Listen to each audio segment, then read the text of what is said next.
Welcome back to PM Live with the Trigger once again. How was Halloween, everybody? We're having this November 1st, the day after Halloween. So if you're getting this on replay, was all the candy good? Was it dressing up and all fun? Hopefully it was. We're kicking off a new month and we're getting ready for another one of our combined efforts with Market APeel. And Market APeel and Rock Stage Media work together to bring you various symposiums on different topics, different areas of expertise. And coming up on the 6th and the 7th, Monday and Tuesday of November, we are going to get back into Live Healthy. It's a 2-day virtual symposium, how to be physically and mentally happier.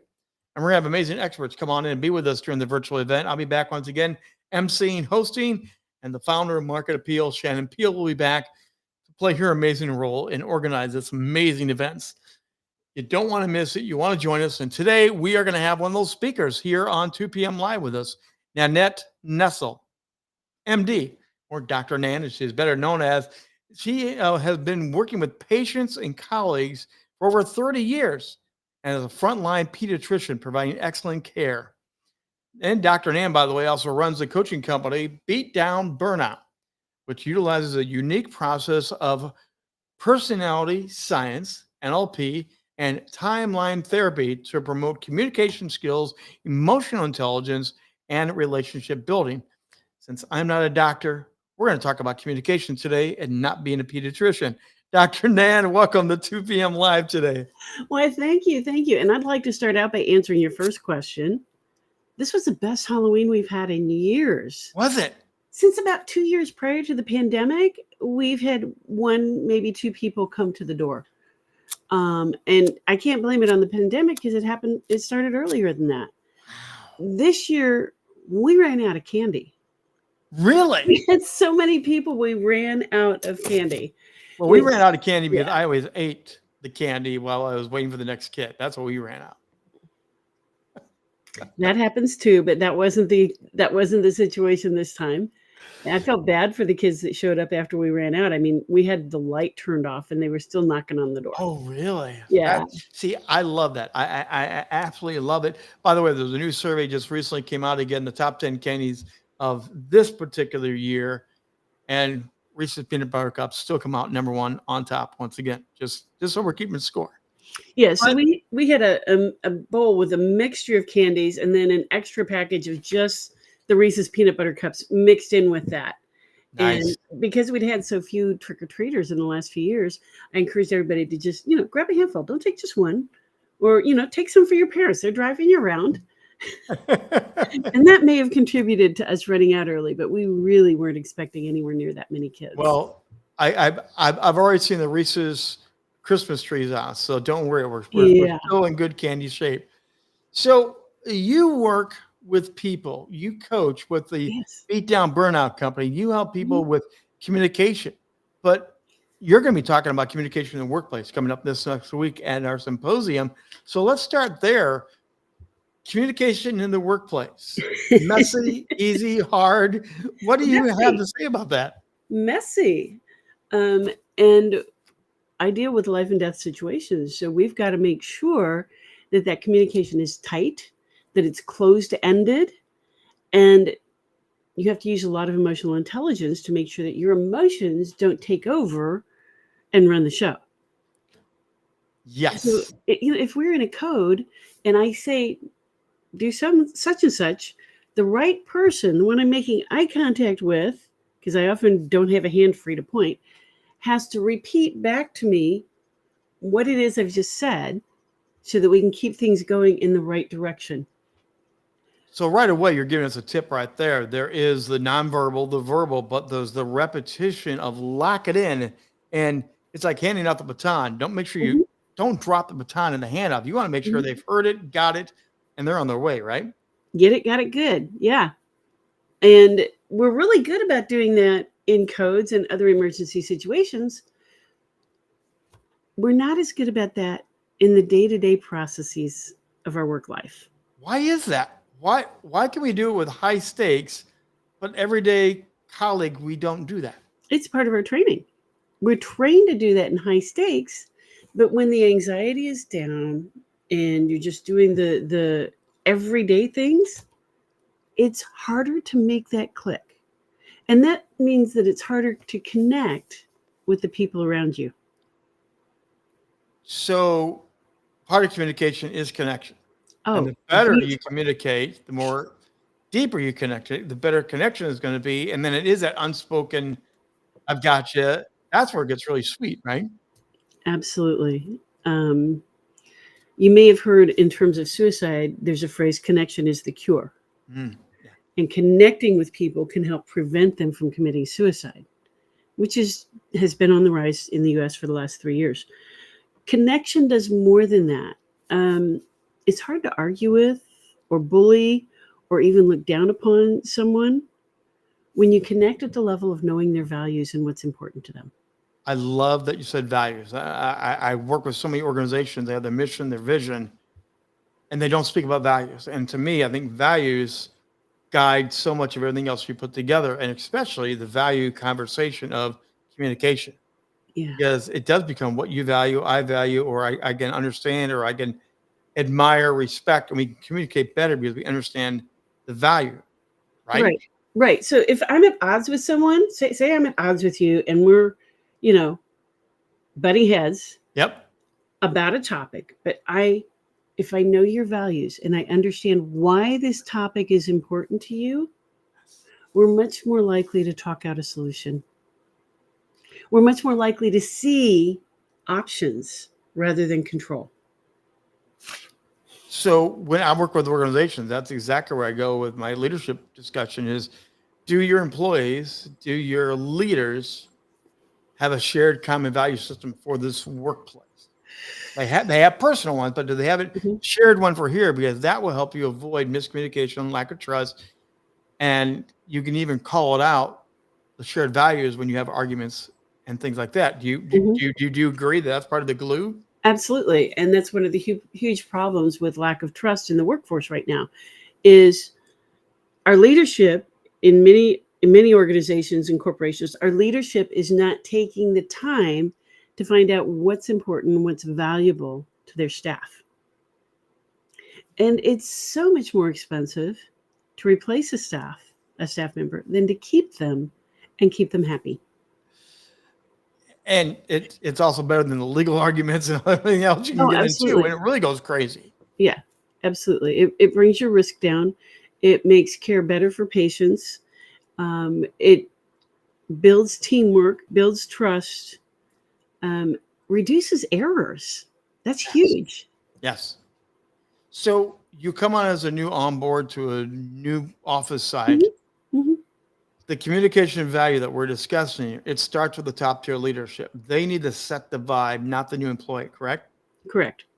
How do we do that?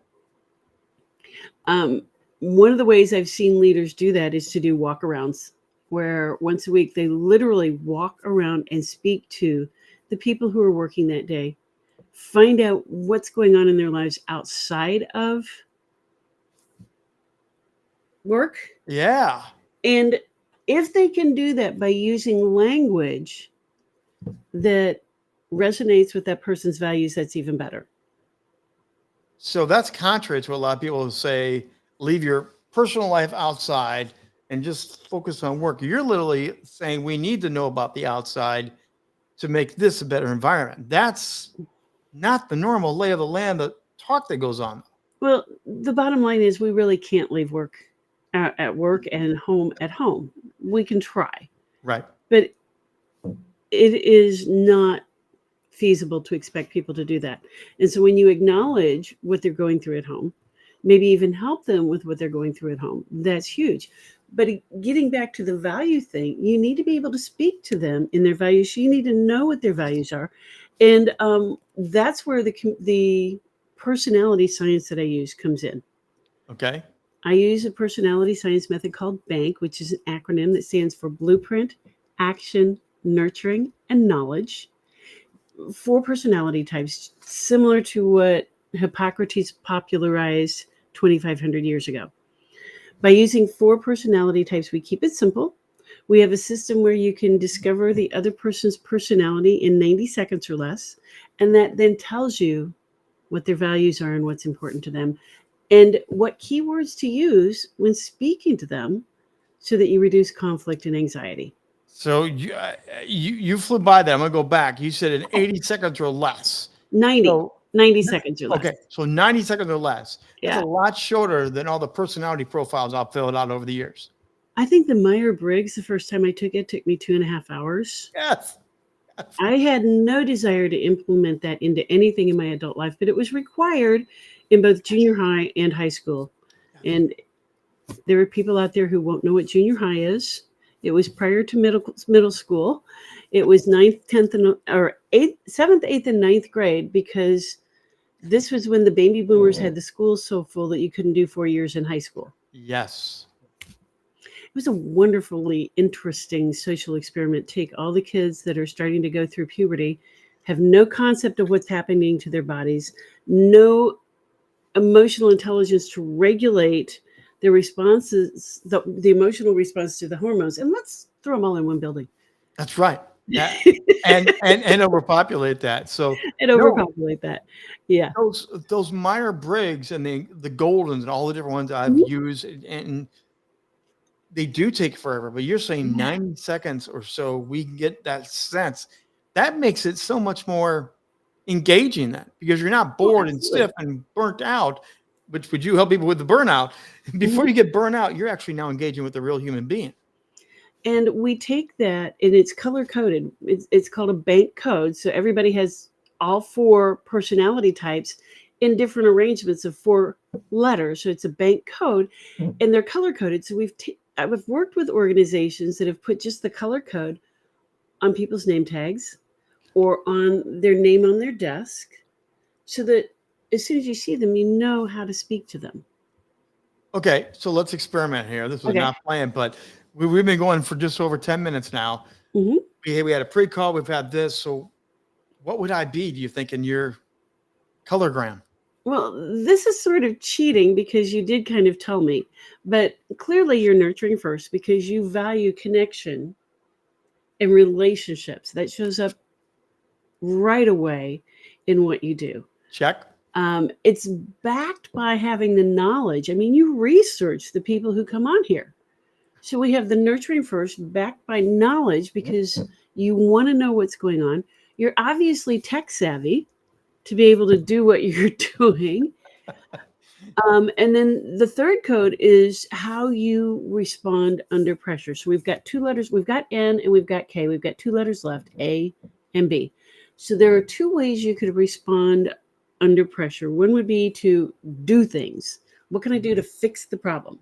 Yep. Take action. And the other would be to sit down and write out a bullet-pointed system and figure out the structure of how you're going to address this situation. That's not you. Action. Yeah. Very cool. Very cool. Well, you're going to be speaking at the upcoming symposium this next week. And again, we're not going to give it all the way here. You have to go register for this Monday and Tuesday.